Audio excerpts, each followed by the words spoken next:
नमस्कार दोस्तों, मेरे साथ हैं डॉक्टर मनोज बिरमानी जी। आयुर्वेद में एक्सपर्ट हैं, एमडी हैं पंचकर्मा में और आयुर्वेद का गहरा ज्ञान रखते हैं। आज डॉक्टर साहब आपको बताएंगे कि छोटी छोटी बीमारियों से जो हम दो चार होते हैं, जैसे पेट दर्द हो गया, फैटी लीवर की भी जहाँ तक बात है, या दस्त है, कब्ज है, इनका घरेलू इलाज क्या है और आप कैसे छोटे छोटे नुस्खों से उनका इलाज कर सकते हैं बिना डॉक्टर के पास जाए। तो चलिए शुरू करते हैं। टेक्निकल फार्मिंग चैनल को सब्सक्राइब करें और बेल आइकन भी दबाएं ताकि आगे आने वाले वीडियो की नोटिफिकेशन आपको मिलती रहे। नमस्कार डॉक्टर साहब। नमस्कार जी। कई छोटी छोटी बीमारियां होती हैं डॉक्टर साहब, जिनका पता नहीं होता, हम एलोपैथी में चले जाते हैं, दवाइयां लेते हैं, फिर भी ठीक नहीं होते, तो वो क्या है और उनका घरेलू इलाज क्या है जो हमारी रसोई में है, वो बताइए दर्शकों को। सबसे पहले तो मैं आप सबको नमस्कार करते हुए एक बात बताऊंगा कि जैसा अन्न हम खाते हैं वैसे ही हमारा शरीर बनता है, पर हम अन्न ही दूषित खा रहे हैं तो पेट में फूड पॉइजनिंग होगी कि नहीं होगी। पेट की एक बहुत बड़ी खासियत है, शरीर की एक बहुत बड़ी खासियत है कि जो चीज़ उसको सूट नहीं करती उसको वो बाहर निकालने की कोशिश करता है। हम क्या करते हैं कि उसको दबा के अंदर कर देते हैं। सपोज आपने कुछ गलत खाना खा लिया जो सूट नहीं कर रहा आपको, तो वोमिट आएगी, उल्टी आएगी। उल्टी आने देनी चाहिए, इसलिए कि वो खाना अंदर रहेगा तो वो जहर का काम करेगा। उस समय जो फूड पॉइजनिंग हुई उस समय यदि उल्टी आ गई और फिर भी एक नोजिया की स्थिति और चक्कर आने की स्थिति है, तो उस केस में आप सिंपल एक काम करिएगा। अजवाइन चम्मच का चौथा हिस्सा 1 गिलास पानी में डालिएगा, उसको उबालिएगा। जब वो आधा गिलास रह जाए उसमें नमक या चीनी जो आपको टेस्ट आती है चाय की तरह सिप सिप करके पीना शुरू करिए। विदिन 5 मिनट मैक्सिमम 10 मिनट में ये उल्टी बंद हो जाएगी। 1/4 चम्मच अजवाइन लें, कितने पानी में उबालें? 1 गिलास पानी में। 1 गिलास पानी में उबाल लें, कितनी देर तक? जब तक वो पानी आधा हो जाए, आधा हो, और फिर उसको पीना है। चाय गिलास, उसमें नमक या चीनी जो आपका स्वाद है उस टेस्ट के हिसाब से पी लें उसको। तो वो आपकी जो उल्टी हो रही है, वोमिटिंग हो रही है, वो ठीक हो जाएगी। और खाली उल्टी वोमिटिंग ठीक नहीं होगी, पेट में दर्द है वो भी ठीक होगा, और यदि कहीं दस्त लगे तो वो भी रुक जाएंगे तुरंत। और दूसरे क्या बीमारियां जनरली आती हैं, उनका इलाज? देखिए, एक बड़ी कॉमन समस्या है, किसी का भी अल्ट्रासाउंड आप करा लीजिए तो मिलेगा grade 1, grade 2, grade 3, grade 4 fatty liver. अब एक आदमी बोलता है मैं तो शराब ही नहीं पीता भाई, मुझे फैटी लीवर कैसे हो गया? तो यह डिफाइंड है कि अल्कोहल डिपेंडिंग फैटी लीवर या बिना अल्कोहल के जो है, तो वो हो इसलिए रहा है कि हमने खाना खाया, टीवी देखते थे, खाना खाया और बैठे रहे वहीं पे। तो जब मूवमेंट नहीं होगी तो लीवर कहाँ से उसको डाइजेस्ट कर पाएगा? जो फैट कंटेंट है वो डाइजेस्ट नहीं हो पाएगा। जब वो डाइजेस्ट नहीं होगा तो वो लीवर में फैट डिपॉजिट होगा। उससे क्या होगा कि जो आपके आगे का क्रम है, क्योंकि जो ब्लड सर्कुलेट होता है वो लीवर के थ्रू होके जाता है हार्ट में, तो वहाँ ट्राइग्लिसराइड आपके बढ़ने शुरू हो जाते हैं। तो उसके लिए बिल्कुल सिंपल सा काम है। वो क्या है कि गर्म पानी पीना शुरू करिए, रेगुलर गर्म पानी पीजिए। बहुत गर्म नहीं पी सकते तो कोसा कोसा पानी पीजिए। उसके अलावा गन्ना चूस सकते हैं तो उससे अच्छी तो कोई बात ही नहीं। यदि गन्ना चूसने में दांत समर्थ नहीं है या मुँह समर्थ नहीं है तो गन्ने का जूस, उसमें ध्यान ये रखना है कि उस जूस में बर्फ़ ना मिलाई हो, उस जूस में कोई पुराना जूस का नीचे ना पड़ा हो, बिल्कुल फ्रेश जूस निकालिए। और वो डेली का 1 से 2 गिलास जूस, दोनों गिलास इकट्ठे नहीं पीने। 1 गिलास सुबह 11 बजे पिया तो 1 गिलास शाम को 5 बजे पी सकते हैं। ये लगातार आपने 1 महीना किया तो आप चेक कराइएगा कि यदि ग्रेड 3 फैटी लीवर था तो वो 2 में कन्वर्ट हो चुका होगा 1 महीने बाद ही। और लगातार पी लेंगे तो वो फैटी लीवर बिल्कुल ठीक हो जाएगा और पेट की समस्या खत्म, मोटापा खत्म। मतलब आपने बताया सीधा सा छोटा सा नुस्खा है कि गन्ने का शुद्ध फ्रेश जूस पीजिए। हाँ। और उससे आपका लगातार 2 बार दिन में पिएंगे तो ठीक हो जाएगा। ठीक हो जाएगा। ये इसका मतलब क्या कनेक्शन है कि फैटी लीवर और गन्ने का जूस से ठीक हो जाता है? मैं आपको ना एक बात बताता हूँ। वैद्य लुकमान की बात आपने सुनी होगी, बहुत बार सुनी होगी, कहानी सुनी होगी। एक बच्चे को सांप ने काट लिया और वो मरने की स्थिति में था। तो वैद्य जी ने क्या कहा कि फला फला खेत में उसके दक्षिण में वहाँ से 4 गन्ने उखाड़ के लाओ और इसका जूस निकालो, इस बच्चे को पिलाते हैं, बच्चा ठीक हो जाएगा। तो वो जूस जब उसको पिलाया गया तो बच्चा जो मरने की स्थिति में था वो बच्चा बच गया। तो बाद में क्या निकाला कि जब उन सबने जिज्ञासा में ऐसा क्यों है, तो जब वो गन्ने उखाड़े गए तो उसके नीचे काला कोबरा ब्लैक जो सांप होता है वो मरा हुआ बना था और वो गन्ने उसके ऊपर उग रहे थे। तो हम तो बोलते हैं ना एंटीडोट क्या है, भाई सांप के जहर को सांप ही मार सकता है।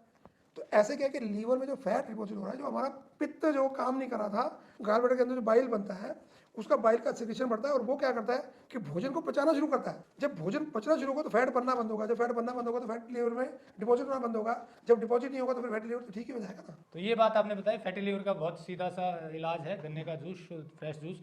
इसके अलावा सिरदर्द की भी समस्या आती है कई बार, उसका कोई इलाज? देखिए, सिरदर्द को लोग ये मानते हैं कि तनाव एक कारण हो सकता है, पर मैंने अपनी प्रैक्टिस में 99% लोगों को देखा है कि जिनका पेट खराब होता है, जिनके पेट में गैस बनती है, जिनको कब्ज रहती है, जिनका पेट खुल के साफ नहीं होता, लैट्रिन हो जाते हैं पर खुल के साफ नहीं होता, उनकी वो गैस जब सिर पे चढ़ती है वो निकलने का तो कोई रास्ता है नहीं, तो उससे फिर सिर दर्द होना शुरू होता है। तो पहला ट्रीटमेंट क्या करना है, मैं तो सीधा बोलता हूँ जीभ दिखाओ। जीभ देख के ये समझ में आती है कि पेट ठीक है कि नहीं है। यदि आपकी टंग या आपकी जबान जो है व्हाइट कोटेड है, उस पर कलरिंग चढ़ी हुई है या पीले रंग की कलरिंग चढ़ी है, तो सिर दर्द कभी ठीक ही नहीं हो, जितनी मर्जी दवाई खा लो सिर दर्द ठीक नहीं होगा। हमको क्या करना है, पेट ठीक करना है। पेट ठीक करने के लिए आपको बताया कि गन्ने का जूस पी सकते हैं। पेट ठीक करने के लिए आप घर में जीरा, अजवाइन या अदरक के छोटे टुकड़े काट के उस पर नींबू डाल के, काला नमक डाल के वो खाना शुरू करिए, तो आपका पेट ठीक होता जाएगा, ऐसे सिर दर्द ठीक होता जाएगा। दूसरा क्या है, इसमें एक चीज़ और ऐड करनी है, नाभि में तेल लगाना है, प्लस सिर पे तेल की मालिश करनी है। इतना काम रात को करके सो जाएंगे तो ये तो सिर दर्द हो गया। कौन सा तेल? जो घर में अवेलेबल है, सरसों का तेल, तिल का तेल, सर्दी है तो तिल का तेल, गर्मी है तो सरसों का तेल, और कुछ नहीं है तो देसी घी, और कुछ नहीं है तो बादाम रोगन। ये सब नाभि में भी लगाएं और मालिश करेंगे तो इससे भी फर्क पड़ेगा। इसमें एक लॉजिक मैं और जोड़ देता हूँ कि दर्द होता है वायु के कारण से, ड्राइनेस के कारण से, और तेल में क्या गुण है, चिकनाहट, स्नेह गुण है उसका। स्नेह किसको बोलते हैं, स्नेह प्यार को भी बोलते हैं, स्नेह चिकनाहट को भी बोलते हैं।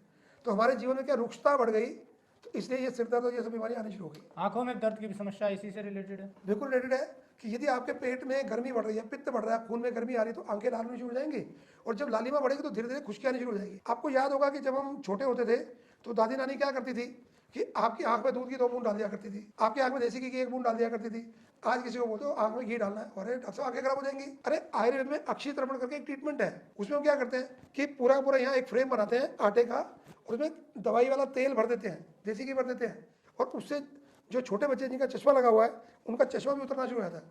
हमारे तो आयु में चश्मा लगा ना थी, जो 7 साल 8 साल का बच्चा उसको चश्मा क्यों लगा है, क्योंकि ड्राइनेस है, क्योंकि डाइट में गड़बड़ है। यदि आंखें ठीक करनी है तो आप दूध पीना शुरू करिए, आप घी खाना शुरू करिए, सिर पे तेल लगाना शुरू करिए, कान में और नाक में तेल डालना शुरू करिए, तो आपकी आंखें बहुत हद तक ठीक रहेंगी। दूसरा ये है गैस की जो आपने बात की, ये बड़ी समस्या है लोगों में, गैस बनती है, वो फिर उन्हें सर दर्द होता है, तो उसका कोई पर्टिकुलर इलाज की क्या ध्यान रखें, और किसको बनती है ज़्यादा? उनको बनती है कि जैसे आपने सुबह नाश्ता किया 8 बजे मानिए, और आपको सफ़र पे जाना है, आपने नाश्ता किया और मेरे पास आ गए, और मैंने आते क्या किया, चाय बनवा दी, हमने शर्म के मारे चाय पी ली, यानी क्या हो गया कि पहला खाना हजम नहीं हुआ, दूसरा खाना उसमें डाल दिया हमने। तो सबसे पहला नियम तो यहाँ पे ये है कि आपने यदि खाना खाया तो उसके 3 घंटे तक आपने कुछ खाना नहीं है, सिर्फ पानी पी सकते हैं, एक बात। दूसरी बात क्या है कि जिसको मंचिंग बोलते हैं, बैठे खाने तो कुछ ना कुछ खाया जा रहा है, तो ये छोड़िएगा, तेजाब बनेगा तो सिर में दर्द होगा ही होगा। उसके अलावा पानी गर्म पीना शुरू करिए और पानी की मात्रा बढ़ाइए। पर पानी की मात्रा बढ़ाने का मतलब ये नहीं कि एक ही बार में 3 गिलास इकट्ठा पानी पी लिया, वो भी आपने ओवर ईटिंग की है, आपने स्टमक के ऊपर लोड डाला है। पानी पीना 1-1 गिलास 1-1 घंटे पे, एक काम। दूसरा काम क्या है कि आंवला का पाउडर, सर्दियों में ताज़ा आंवला होता है तो ताज़ा आंवला कच्चा चबाइए, नहीं तो उबाल के चबाइए, नहीं तो आंवले का पाउडर मिश्री मिला के 1-1 चम्मच में 2 बार खाइए। एसिडिटी जड़ से खत्म, डॉक्टर की शक्ल देखने की जरूरत नहीं। कुछ चीज़ें आपने बताई, तुलसी है, अदरक है, इनका क्या, तुलसी का क्या विशेषकर कोई योगदान है इसकी पेट से संबंधित? पेट से संबंधित योगदान तो इसलिए है कि तुलसी को हमने क्या कहा, हमने बोला माँ, तुलसी माता बोलते हैं उसको, और माँ कभी किसी का बुरा करती नहीं और ना कर सकती। यहाँ नियम ये है कि तुलसी में एक गुण है जो वो ओजोन छोड़ती है पूरे वातावरण में। पहले तो यदि तुलसी के आसपास यदि उसकी हम पूजा करते हैं तो भी उसका बहुत लाभ है, क्योंकि वातावरण शुद्ध रहता है। दूसरा एक नियम और है कि आपने तुलसी को चबाना नहीं है। तुलसी यदि आपने चबा ली, चबाने का मतलब ये है कि आपने पारा ले लिया, और यदि पारा कम मात्रा में निगल लिया आपने तो आपके पेट में लाइटनेस आता है और आपके गाल ब्लैडर की जो सिक्रेशन है उसको बढ़ाता है, आपके भोजन की जो डाइजेशन है उसको बढ़ाता है। आपने नोटिस किया होगा, कभी मंदिर जाए या घर में भोग लगाते हैं तो ठाकुर जी को भोग लगाते हैं तो उसमें तुलसी के पत्ते डाले जाते हैं, चरणामृत बनाते हैं तो उसमें तुलसी के पत्ते डाले जाते हैं। क्यों डाले जाते हैं कि वो हमारे अंदर के इंटरनल सिस्टम को स्ट्रॉन्ग करती है, पेट को ठीक करती है। और यदि कहीं इंडाइजेशन है तो तुलसी का अर्क भी लिया जा सकता है। उसकी मात्रा क्या है कि आपने आधा चम्मच से लेकर 1 चम्मच तक, और वो भी लगभग आधा गिलास पानी में डाल के यदि उसको पिएंगे तो आपका सिस्टम और आपकी इम्यूनिटी बूस्ट रहेगी। आपने बात की तुलसी की, ये जो मौसम है, सर्दी जा रही है और गर्मी आ रही है, इसमें जब गेहूँ कटेगी उस समय लोगों को जुकाम, नजला, खांसी, अस्थमा ये सब होगा। तो उसमें क्या करना है कि तुलसी के पत्तों को उबाल के उसमें 2 काली मिर्च डाल के उसको उबाल के, या तो पानी पी लें उसका, नहीं तो उसमें दूध डाल के वो पिएंगे, चाय बना के सिप सिप करके पिएंगे, उसकी भाप भी लेनी है। तो ये बहुत सारी समस्याएं आपकी ठीक हो जाएंगी। यदि अभी से इसको पीना शुरू कर देंगे तो गेहूं कटने के समय आपको ये समस्या आने वाली नहीं है सांस की। तो दोस्तों, जैसा डॉक्टर साहब ने बताया कि घरेलू नुस्खों से भी बहुत सी छोटी छोटी बीमारियों का इलाज आसानी से किया जा सकता है।